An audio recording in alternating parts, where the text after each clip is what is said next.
Pwede nang maaprobitsaran kan mga taga-partido ang primerong government-run dialysis center sa Banwaan nin San Jose, Camarines Sur. Sa paagi nin public-private partnership, narealisar ang primerong dialysis center sa lugar na may 8 dialysis equipment asin kayang makapag-akomodar nin 24 pasyente na may diabetes asin kidney diseases.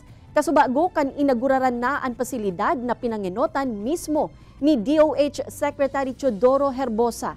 Dagdag ang nasabing pasilidad sa 47 iba pang dialysis center sa rehiyon kung saan 38 sa mga ini ang pribado asin siyam ang pampublikong dialysis center. Dakulang katabangan man subuot ini sa mga dialysis patient ninhuli sa gastos kada dialysis session. Sa ngunyan may labi 4,500 na dialysis patients sa Bicol Region base sa datos kan DOH CHD Bicol. Doon kasi sa private may dagdag pambayad eh. Maliban doon sa binayad ng PhilHealth, may sinisingil pa anywhere from 1,500 to 2,500 depende sa dialysis center.